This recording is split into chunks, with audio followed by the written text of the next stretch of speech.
জয় শ্রীকৃষ্ণ। আজ আমরা এমন এক চরিত্রের কথা বলবো যিনি হাসির মাধ্যমে মানুষকে শিখিয়েছিলেন ন্যায়, ধর্ম আর ভক্তির আসল মানে। তিনি রাজ দরবারের রসিক, কিন্তু ভেতরে ছিলেন জ্ঞানের সাধক। তিনি হলেন গোপাল ভাঁড়। অনেকে তাকে শুধু হাসির গল্পে চেনেন, কিন্তু খুব কম মানুষ জানেন গোপালের প্রতিটি হাসির আড়ালে লুকিয়ে আছে এক গভীর ভক্তি, এক শাস্ত্রীয় সত্য। নবদ্বীপের পবিত্র ভূমি, যেখানে চৈতন্য মহাপ্রভু ভক্তি আন্দোলনের স্রোত বইয়েছিলেন, সেখানেই জন্ম নিয়েছিলেন এই গোপাল ভাঁড়। তার রসবোধ ছিল অসাধারণ, কিন্তু সেই হাসির মধ্যেই লুকিয়েছিল ধর্মের শিক্ষা। গোপাল বলতেন, হাসি এমন এক অস্ত্র যা মানুষকে আঘাত না করে শিক্ষা দিতে পারে। যেমন ভগবান কৃষ্ণ গোকুলে হাসি মুখে খেলতেন, তবুও তার প্রতিটি কাজের মধ্যেই ছিল গভীর জ্ঞান। তেমনি গোপাল ভাঁড়ও হাসির মধ্যে দিয়ে সমাজকে শুদ্ধ করতেন। নবদ্বীপের রাজা কৃষ্ণচন্দ্রের সভায় গোপালের প্রবেশ যেন এক আলোক রশ্মি। রাজা, পণ্ডিত, মন্ত্রী সবাই তাকে নিয়ে হাসতেন, কিন্তু শেষে নিজেরাই বুঝতেন গোপাল যা বলল সেটাই সত্যি। একবার রাজা তাকে জিজ্ঞাসা করলেন, গোপাল, তুমি সবসময় হাসো কেন? গোপাল মৃদু হেসে বললেন, রাজামশাই, আমি হাসি কারণ দুঃখে কাঁদলে পাপ কমে না। দুঃখে কাঁদলে পাপ কমে না, কিন্তু হাসলে পাপ কমে। এই এক বাক্যেই লুকিয়ে আছে ভগবদ গীতার উপদেশ। শ্রীকৃষ্ণ বলেছিলেন এই ভগবদ গীতায়, সুখ দুঃখে সমভাব থাকা ভক্তির লক্ষণ। গোপাল সেই জ্ঞানই বাস্তব জীবনে প্রয়োগ করতেন। একদিন রাজা কৃষ্ণচন্দ্র ব্রাহ্মণদের দান করছিলেন। সেই সময় এক লোভী ব্রাহ্মণ সব নিজের জন্য রেখে দিলেন।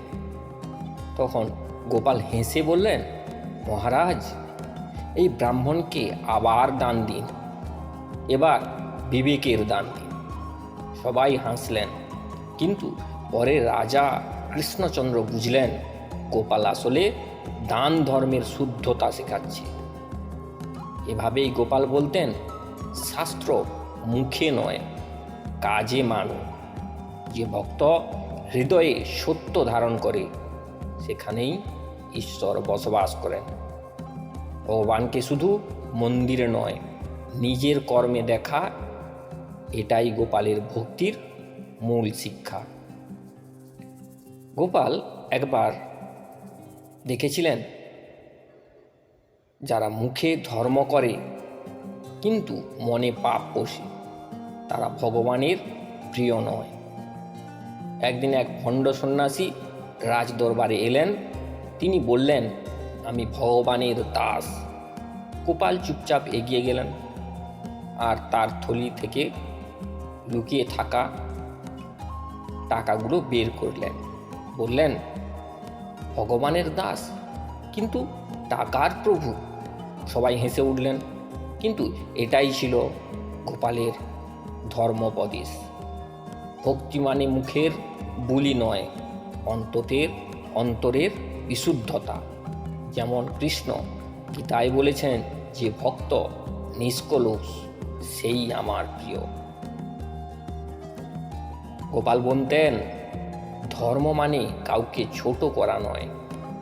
যে হাসতে পারে সে মন পরিষ্কার রাখে। তার জীবনে আমাদের শেখায়, ভক্তি মানে শুধু জপ বা পুজো নয়। ভক্তি মানে সত্য কথা বলা। ভক্তি মানে অন্যায়ের বিরুদ্ধে দাঁড়ানো। আর ভক্তি মানে নিজের কর্মে ঈশ্বরকে খুঁজে পাওয়া।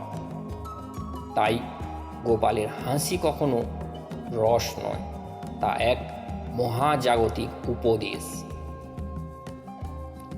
গোপাল ভাঁড় ছিলেন এক আলোকিত আত্মা, যিনি হাসির ছলে বলতেন ভগবানের কথা।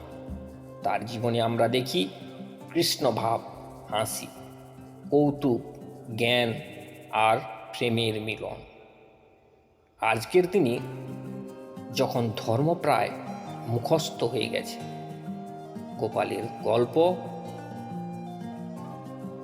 গোপালের গল্প আমাদের মনে করিয়ে দেয় ভগবান হাসির মধ্যেও আছেন। যেখানে সত্য সেখানেই ঈশ্বর।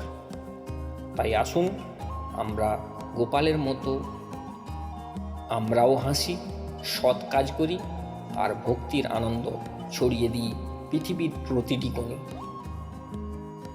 জয় গোপাল, জয় শ্রীকৃষ্ণ। তো বন্ধুরা, ভিডিওটি যদি ভালো লেগে থাকে অবশ্যই একটি লাইক এবং কমেন্ট করতে ভুলবেন না, এবং চ্যানেলে যদি নতুন হয়ে থাকেন চ্যানেলটি অবশ্যই সাবস্ক্রাইব করে যাবেন, কারণ আমাদের চ্যানেলে প্রতিনিয়ত এই ধরনের ভক্তিমূলক কন্টেন্ট আসতেই থাকে।